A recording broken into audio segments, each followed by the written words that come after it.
Ooh, let's see what they find. Is it going to compete with having 16 mana?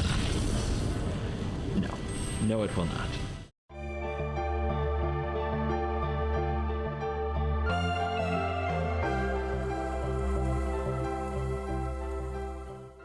Hello and welcome back to another day in the arena. It's me, it's CGB, and I think this is the best deck in 2021 standard. I don't think it's close. This deck is absolutely ridiculous. And you might just say, oh my god, CGB, it's just a Simic adventure deck without Bonecrusher Giant. How can that actually be better? And the answer to that is that it plays Uro. Uro is definitely one of the busted-ish cards left. I think everybody knows how good Uro is, but Uro in Teamer Adventures isn't very good because you're not filling your graveyard. The cards you cast go to the adventure pile. You're relying on the opponent to fill the graveyard for you. Oftentimes you're playing Uro as a 3 mana, gain 3, draw a card, and sometimes ramp. And that's okay. But that's not what makes Uro busted. What makes Uro busted is that you can turn mostly free resources, stuff that goes to the graveyard, into a 6/6 draw 3 draw 3, draw a card, gain 3 life. That threatens to do it again and again. That is what makes Uro busted, and this deck does it because this deck, instead of running Bonecrusher Giant like the Teamer build, runs Merfolk Secret Keeper. Merfolk Secret Keeper mills a player 4 cards, which is a lot of fuel for the Uro. Then the 0/4 wall, you usually only want to play it when you have an Innkeeper or a Henge because you get to draw a card as well, which is freaking sweet. If it said basically 1 mana, get back your Uro, and then 1 more mana, draw a card, that's a nice card, and that's what Secret Keeper is most of the time. And that's not even counting if the wall, the 0/4-ness, actually blocks anything. This card is a win con. You will mill the opponent out. You will do it often in this format. It is not hard to do.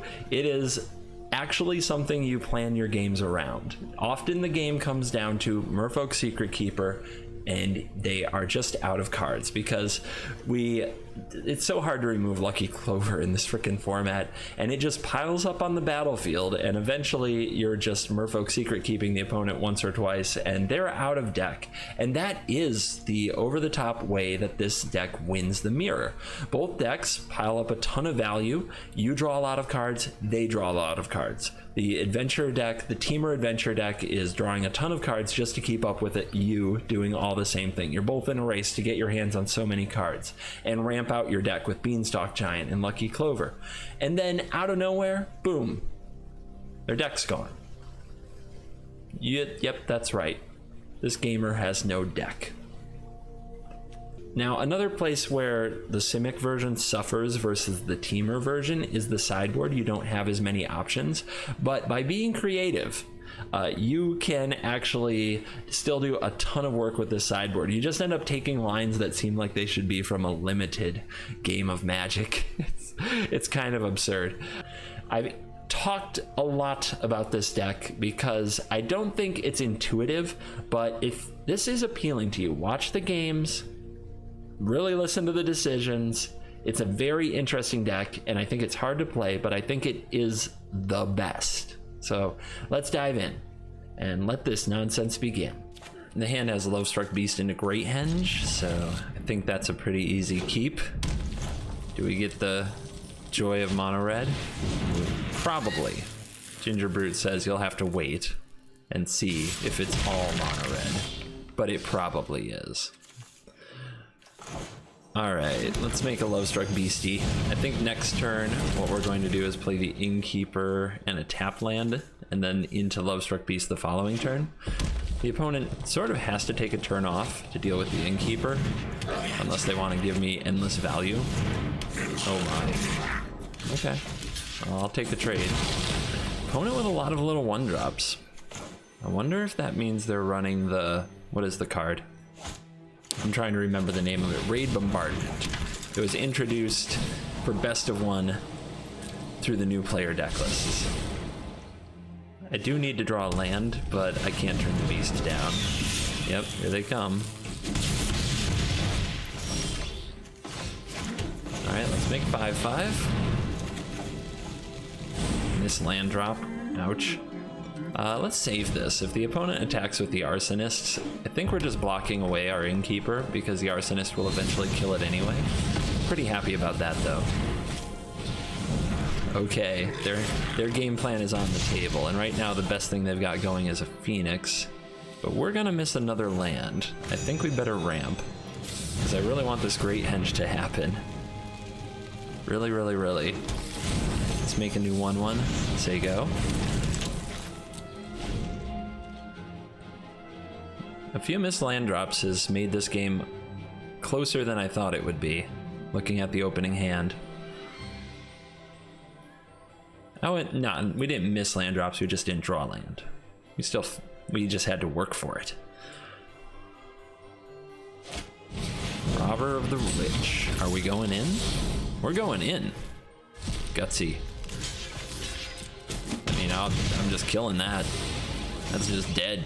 Dead to me. Radiant Fountain. Thank you. Awesome. Great Henge. Love-struck Beast. Gain life. Draw a card. Feel strong. Opponent's trying to ride this Phoenix. They don't know about the borrowers that are coming.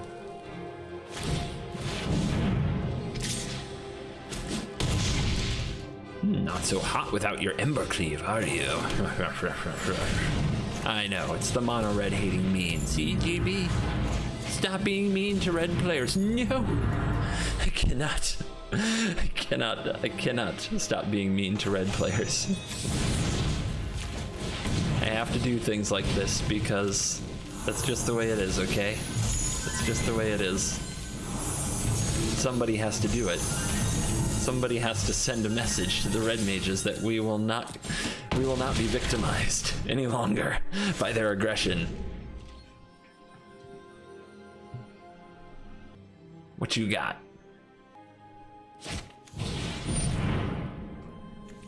Our line of play in the 2 untapped mana certainly implies we have another borrower. Curious how the opponent will play into or around it. The answer is not at all. Not at all. Oh, red mages never change. I mean, they can't beat, like, to be fair to the choices, they are probably saying I can't beat another borrower anyway, and I think they're right, so they just go playing as if I don't have one makes sense.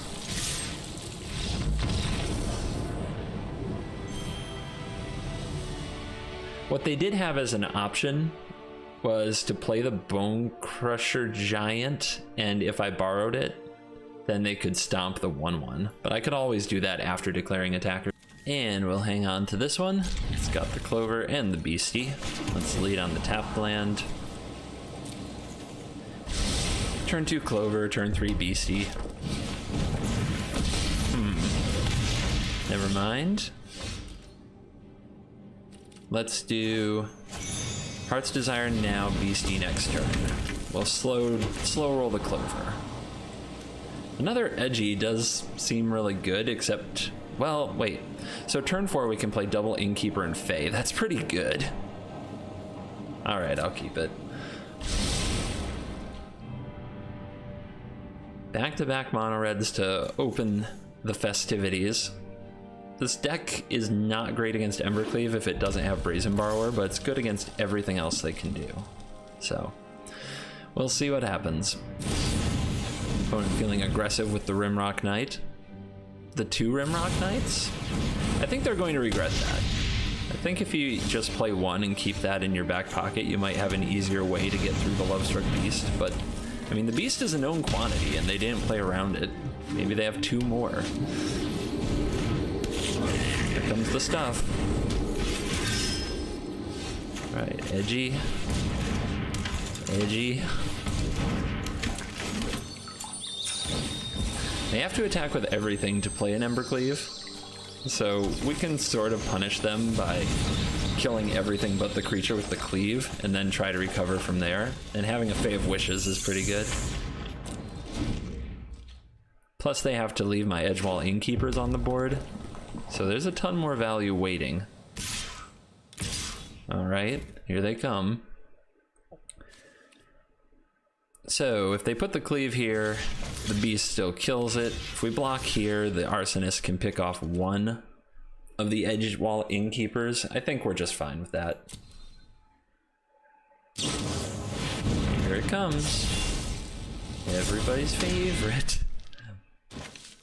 That stupid fervent champion with the free equip, man. I hate it. I hate it so much.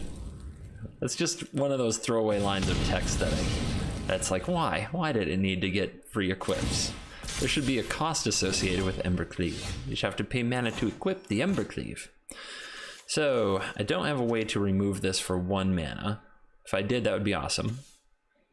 But next turn I can go get Return to Nature, and I have a blocker for this turn. So we can use this turn to play the Clover, the tap land, the Innkeeper.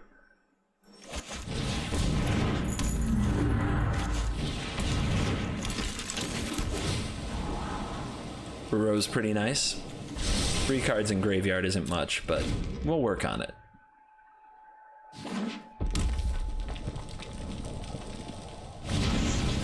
Embreth Shieldbreaker. Adventure Tech. What a soldier. Okay, so 4 damage total. Our opponent can kill just about everything. We could just take it, go to 7. I guess that's not the worst. Once we get rid of the Embercleave, throwing this stuff away would look pretty silly.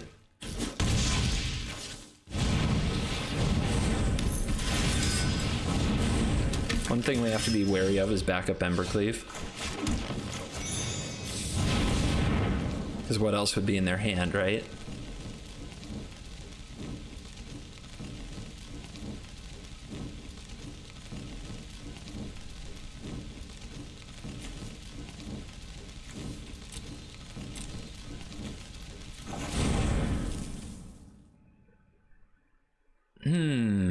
Thinking about backup Embercleave, maybe we do just want to play another Fae of Wishes and absorb this hit and draw 2 now. We've got a lot of toughness, and having the backup Borrower seems really good. Just have to make sure we don't die really randomly. Yep, okay, no backup Cleave this turn. They're going full in on you. So 6, 12, this absorbs 8. So we're taking 4. This can go here. This can go here, this can go here, go to 3. Okay. As long as it's not 2.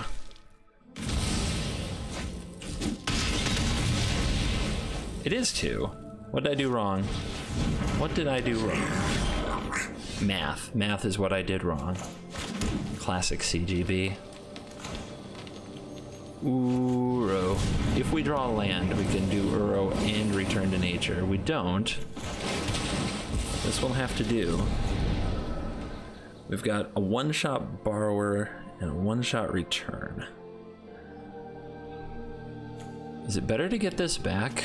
Go up to 8, be able to block the Rimrock Knight. This pumps it.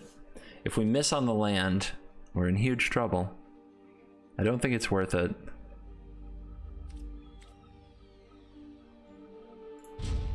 I think we can survive this turn. Ginger Brood off the top. It's gonna be close.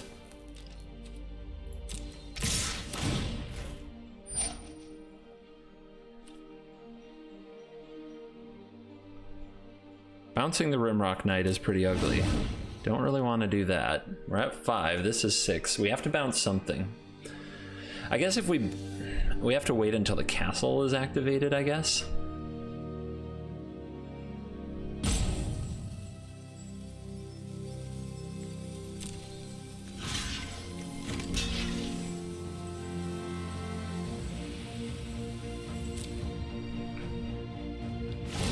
There it goes.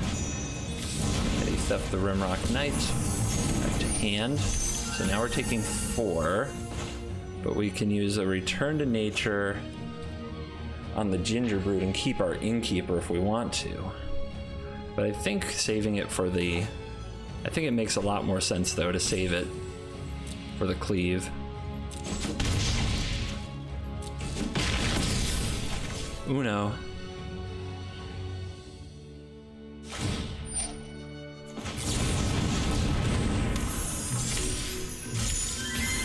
Brazen Do Nothing Borrower. Let's see, if I go Clover Search, it's not enough. So we get you back.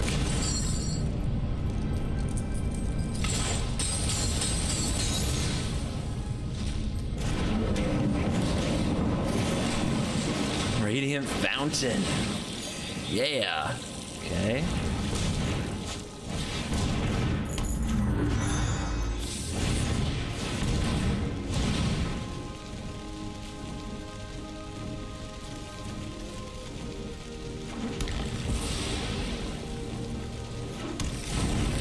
Hold this back for Phoenix.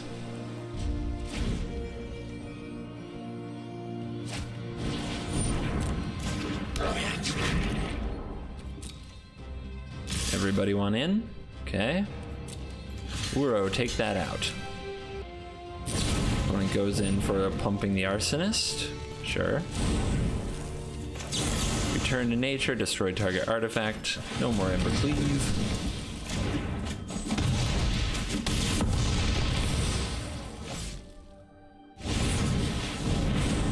We are at 3, but Uro is attacking. Scry first. Bingo.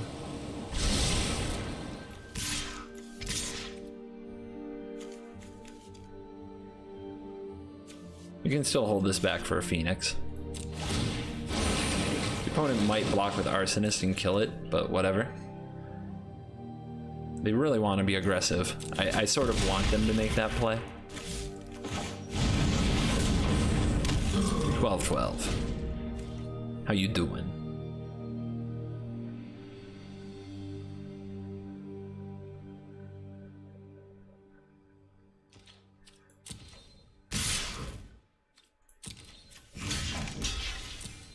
For your next trick, pumps.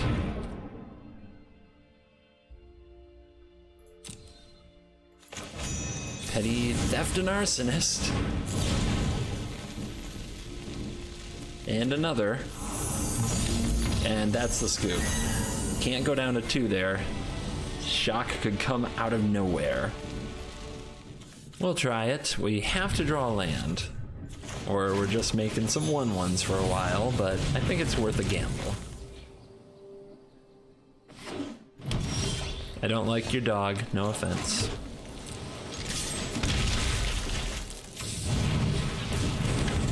Boom. Lovestruck Beast beat down. Red Green Robber of the Rich. Interesting. Are you gonna slow your robber down? Are you feeling defensive from here? No. No. Wants that damage. Get in while the getting's good. Slow roll the Radiant Fountain. We'll tilt them with the Radiant Fountain later. Don't you worry.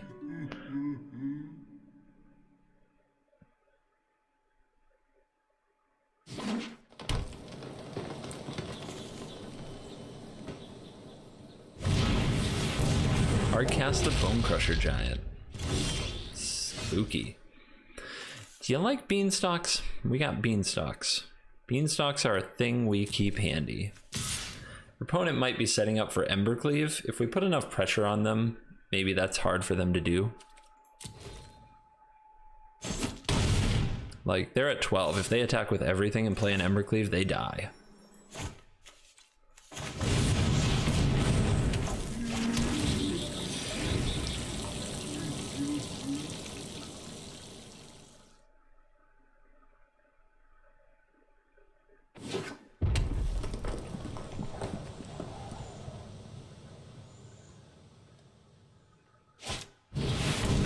Beast, that's a good one. That is a good one. No attack. They don't want to trade? Because that means I don't have to trade.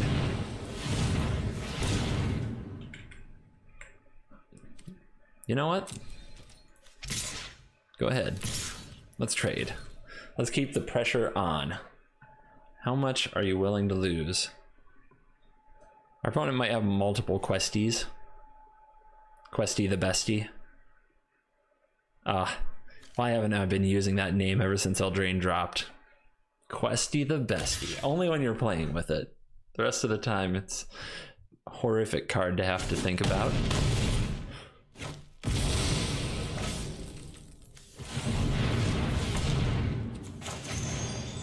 Fertile Footsteps, go get the forest. Uro, get a little deeper. Our folks Secret Keeper, that can bring Uro right back. Now that there's a Lovestruck Beast in the graveyard. Our opponent's still in the same situation. If they attack with everything in Embercleave, they're in trouble. Alright, Elder Gargaroth. That can stabilize a battlefield. And heck of a card to put an Embercleave on as well, I would say. Alright, we're probably not going to beat the opponent down for victory. We've put enough pressure on them. It's time to turn this car around. Although, so we can bring back the Uro, or we can play a Beanstalk Giant. I believe we can also fetch with a Beanstalk Giant and get the Uro. I think getting the Uro is overall better. Target player mills 4. 1, 2, 3. We go get an island. Yeah, this still works.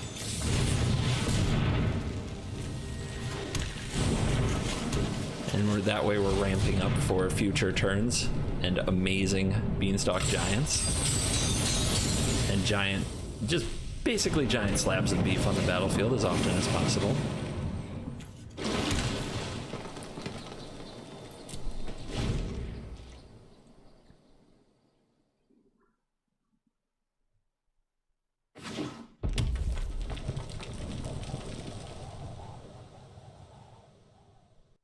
I wonder if the Gargaroth attacks what I do. I don't want to trade it. I can't jump block it. I think we just want a Beanstalk Giant to go against the thing, so I think we have to wait a turn. Let's see what the opponent does. I want to be attacking with the Uro. I don't want it on defense.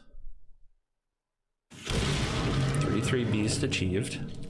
No blocks. Are you going to Embercleave it? That's a lot of turn, and it's a really good defender here. Alright, we need a Brazen Borrower or a Fae of Wishes pretty badly. We don't get one. Let's see if we can draw one. Especially with that Secret Keeper. Oh, baby. Oh, baby, that's how you frickin' do it.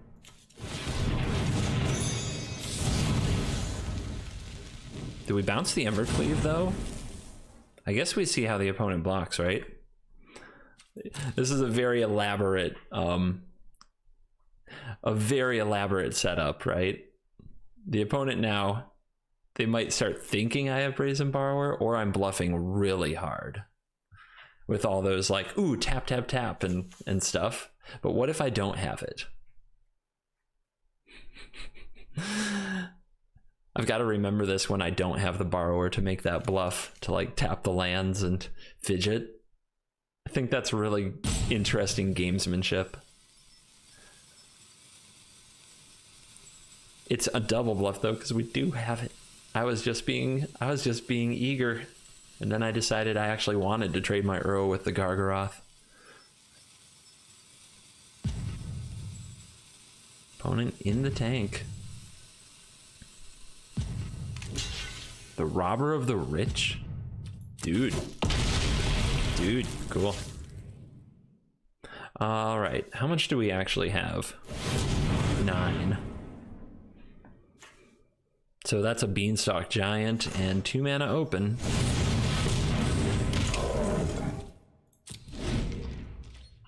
Probably, I don't know. Again, the Gargaroth can get in combat, we can block it, we can bounce the Embercleave, but they can replay it. So that doesn't solve the problem. I think what we want to do is bounce the Gargaroth make them replay it and re-equip it, which they don't quite have the mana to do. The other thing we could do is just try to trade it. Just let the opponent have this attack, block it with the Beanstalk Giant, see what happens. I think that's not the play. There's too many ways that could go wrong. We'll just bounce you now. Leave the opponent without a good attack for this turn. They are at 7. They have to block the Beanstalk Giant pretty much forever. Yep, they replay it. Ooh. Oh man. Here I think it's right to bounce. Wait a minute. 1, 2, 3. Oh, it's so close to lethal. It's so close to lethal, guys. I think we just bounce the Gargaroth, attack with all.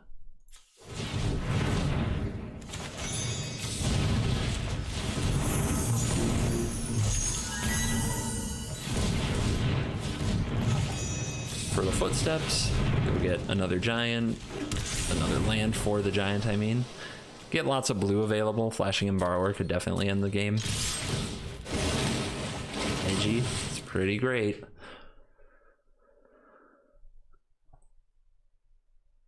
Who's the beatdown? The deck that put an Embercleave on an Elder Gargaroth? Or Lovestruck Beast Tribal here?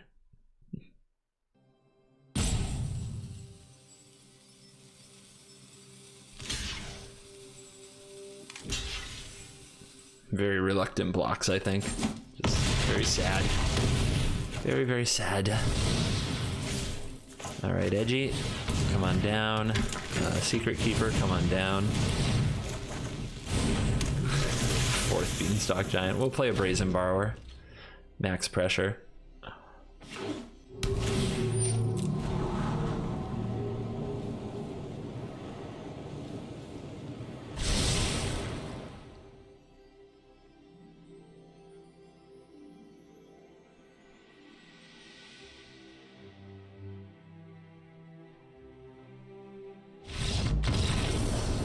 Scoop it up.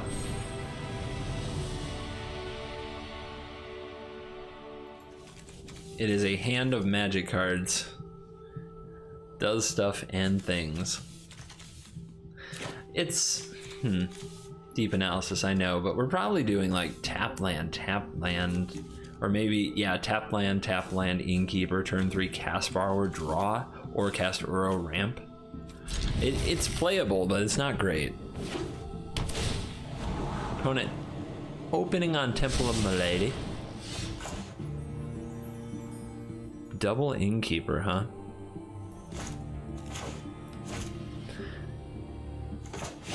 Let's just get them going. Let's just be aggressive. There's a lot of draws that could make this interesting. Any untapped land and we can go Innkeeper, Borrower, draw 2. That's not bad. There's an untapped land.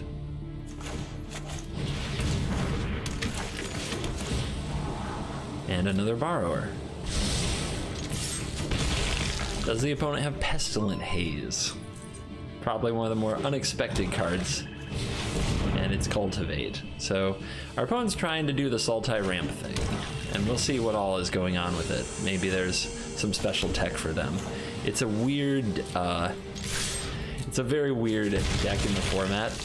The answers aren't nearly as good, and without the power of Nissa Krasis, even with the power of like Uro, Agonizing Remorse, Eliminate, Extinction Event, it's a much different deck.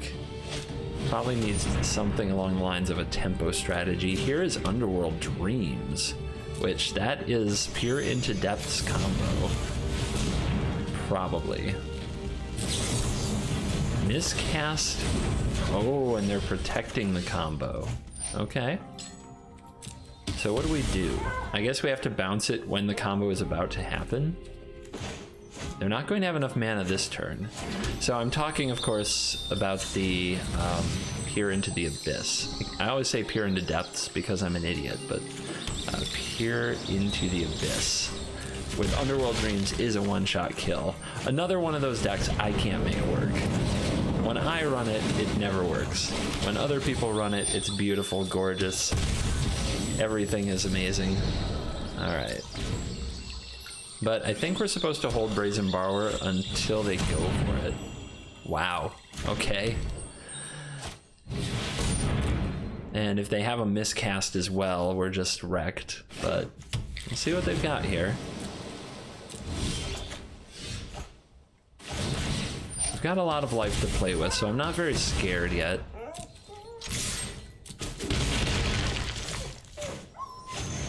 Let's cast the Lovestruck Beast and draw some cards. With 2 Underworld Dreams, we need a Clover to go with the Borrower, or they just kill us with the Pier. This has been another case, though. It's like, how good can their hand be? If it's absolutely busted, then we can't win anyway. So, since we can't play around it by borrowing on here, we should just use the Uro now.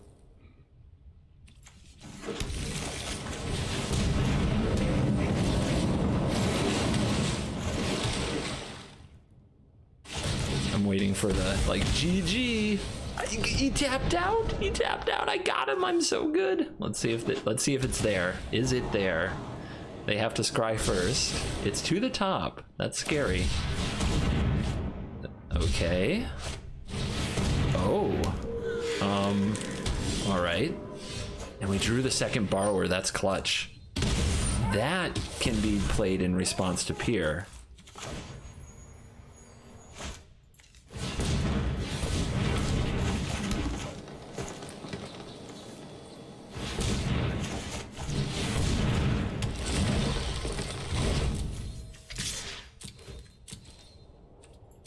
All right, our opponent's at 8. Let's go. Land, land, nothing.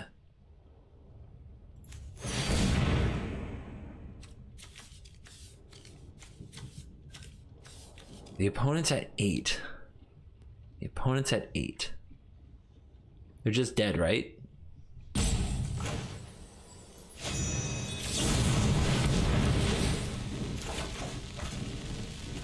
I mean, we're gonna take some damage. It's pretty funny, but we got him.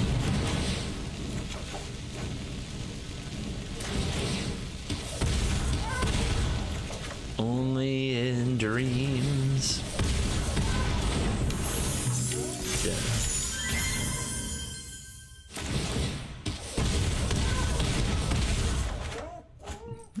That's a pretty low life total now that I'm starting to think about it. Is it too low? Down to 4. Down to 4. Oh my gosh, it's so close. Now, I can do this in response, so... But, yeah, we didn't need it either. We can go to 2 here, as long as we don't make a mistake. Good game. Oh my god, that was scary. What a scary game.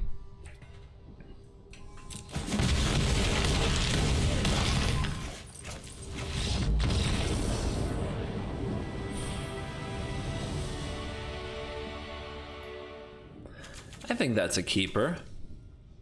The Uro, the Henge. We need another island to bring Uro back, but it's all there, you know? This hand does stuff. Goodbye, Clover. We hardly knew you at all.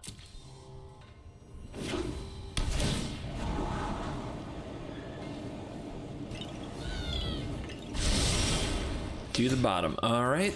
Ooh, look at that draw. Edgewall Innkeeper, or Folk's Secret Keeper, draw a card. Oh, it's so nice. It's so nice. Opponent with some scry action. And they also have an Innkeeper. We have another Borrower. I think we Uro here. If we hit an island, it's just nuts. Dear Lord. How? How does he do it?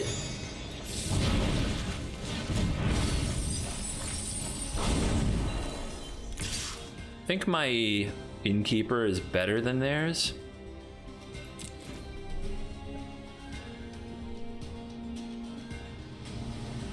We have an Uro coming back, so we don't need the Innkeeper as much to keep moving our deck forward. All right, double innkeeper from the opponent. This is gonna be something. It's really gonna be something. When they say go, do you think that's a brazen borrower?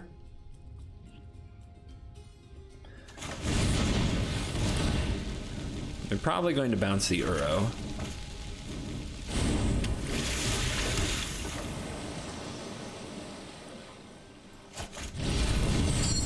I still think it's worth it. We get the ramp.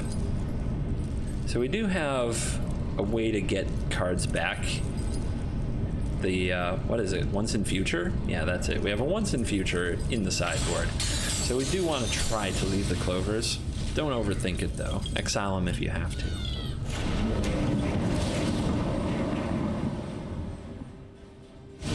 Nope, there's the borrows.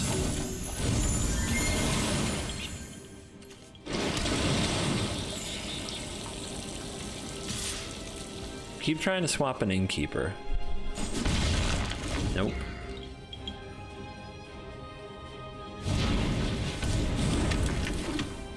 Alright, Love-Struck Beastie, here we go. Our opponent's gonna start drawing the cards.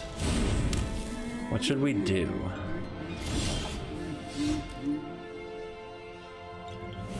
How are we supposed to win this game? I haven't played this mirror. I'm kind of terrified. Well, we need to hit lands. We need to find Lucky Clover. Like, these are things that need to happen. Milling the opponent out might not be ridiculous, but we have to have clovers, and there's already 2 down there. But if we go get once in future, we need another green. So let's... Don't need the 1/1 that much. Let's just play our Love-Struck Beastie. Get our card draw. There's a clover. Okay. But we still didn't hit a land for the turn, which is frustrating, and the opponent might have a way to deal with the clover. Let's play a Brazen Borrower, because I don't think bouncing their stuff is going to be very good. And we do hit our land for the turn, so we keep moving in that direction.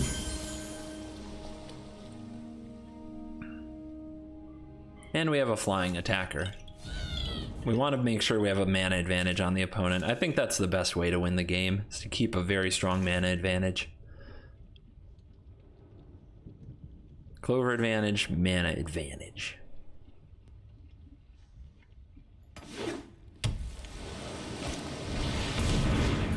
Boo. Boo. Boo this clover. Boo. If we draw another land, we can play Clover, Fae of Wishes, return to nature their clover. That's advantage. That is advantage.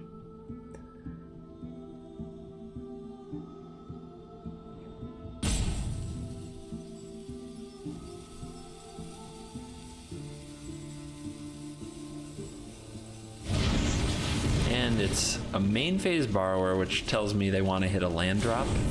Kind of what we did. Or no, they already played a land. I don't know. I don't know what was up with that. I do have another Radiant Fountain in the sideboard I can grab. That will do. That's why it's there.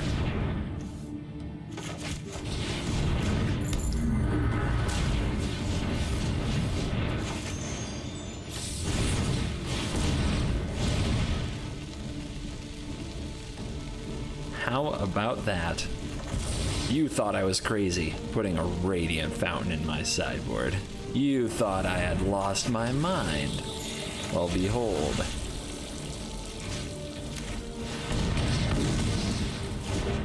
We're at 30. I'll attack the opponent with my creatures, although we do want the henge, so. All right, still on a mana advantage and a clover advantage. We're gonna play every turn as if these clover and mana advantages are very important. Our opponent may have red mana in their deck. We will have to see. They beanstalk for 1. That you love to see. When they have to beanstalk without a clover, that is a good thing. No! Wait, what? Why did they beanstalk without the clover? I don't know. Perhaps we will never know. Henge. All right, so we want to bounce this. That's going to be 2 mana. We have 4 mana otherwise. Let's play the Heart's Desire. Token.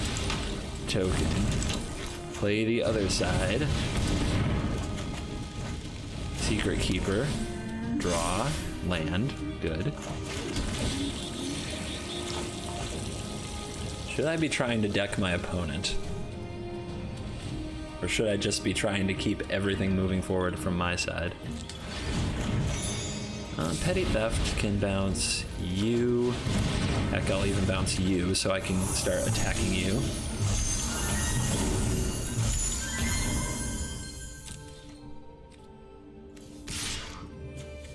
I keep offering this Innkeeper, but they definitely trade it for this 1/1, so we won't do that. The Beast can just make some more. It's not particularly great. Yeah, let's mill the opponent. It might come down to this. It really might.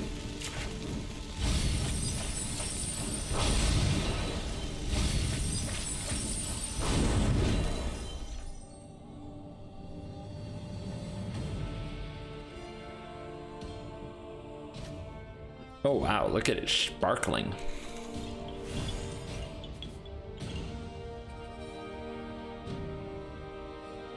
So, I have 7 mana. Could be 8. Clover, Lovestruck Beast, 2 Innkeepers, so you can draw a ton of cards. Another good reason to put pressure on their library. We also are drawing 2 cards for every creature we play because of Innkeeper and Henge. Our opponent just got red mana online for the first time here, so if they have a Bone Crusher Giant, they can take out the Innkeeper.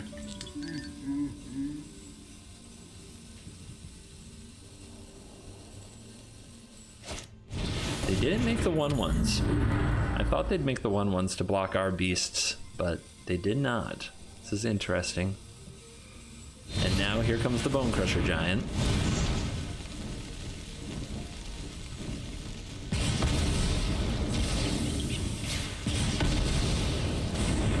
All right, Clover advantage, mana advantage. That's the name of the game. Nice.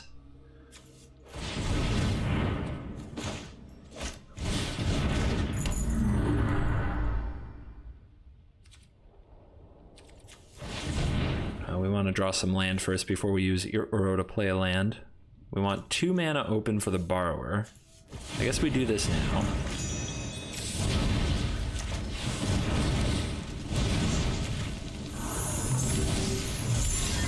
And they scoop it up. Opponent feels too far behind. What a hand. What a hand, but I don't think we lead on the edgy. I think we want to go Clover into some kind of an adventure, which we need to rip off the top. That. Yeah, like that. Like that. I'll take an untapped land. Well, I take a 3rd Clover. If we're in the adventure mirror, this card is so crucial. All right. Wow. I can't believe I'm doing this, but I mean, these Clovers can be so much mana, it's insane. Our opponent fetches red. We might not be in the adventure mirror, or we might be. Gotta mute you because you're doggo. All right, our opponent has an edgy. Here's Clover.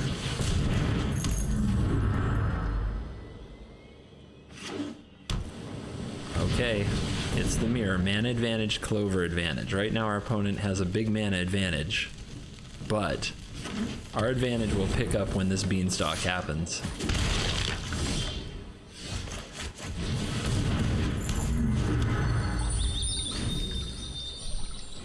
Oh my goodness.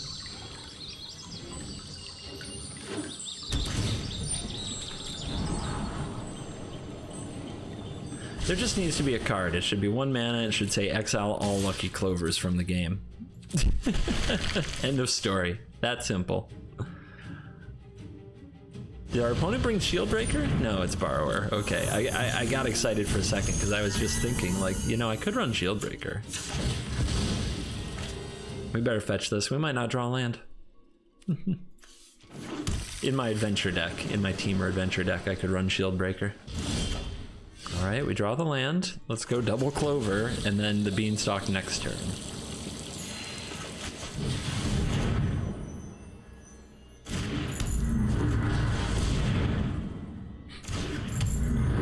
Insane.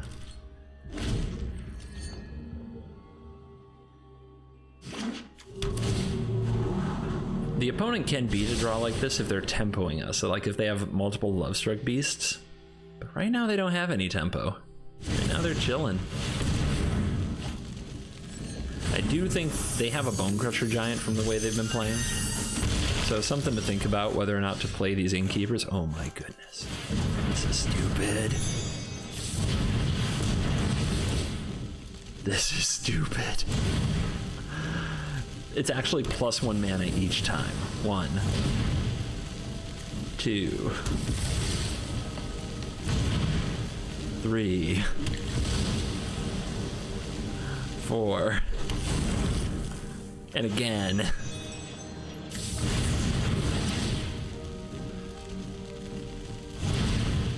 One,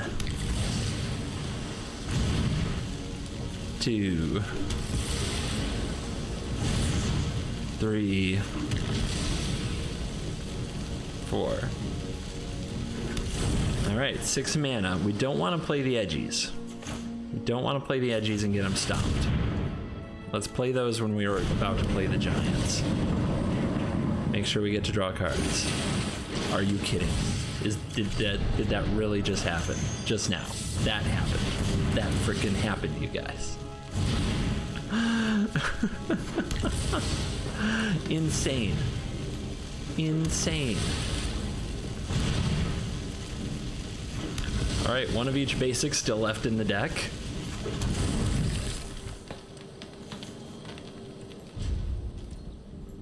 That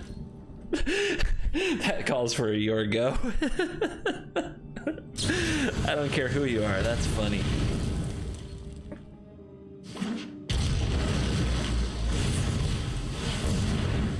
All right, we could lose in some ways. Like, it's not over. We could draw really dead.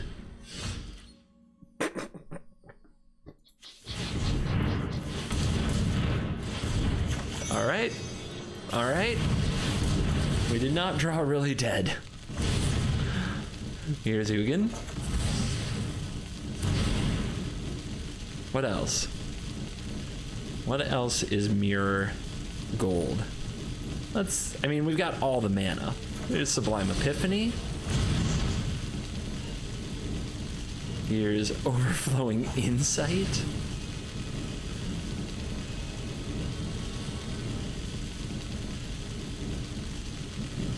The opponent has 2 mana open. We could just counter whatever they play with Miscast. At some point this will get something. We could also just be ready for their Clover with our own Return to Nature. I think that's better. Not that it probably matters a lot. It is just awesome. The end.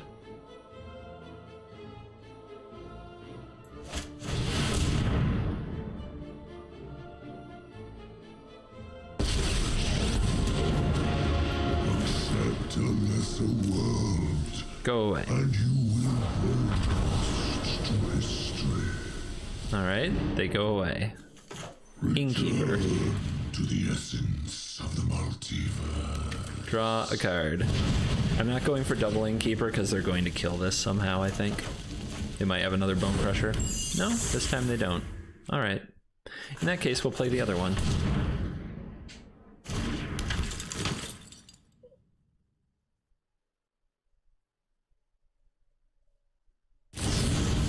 Yep. Brazen. Very brazen of you.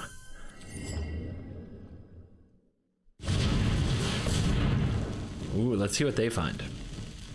Is it going to compete with having 16 mana? No. No, it will not. Check sideboard, nothing there.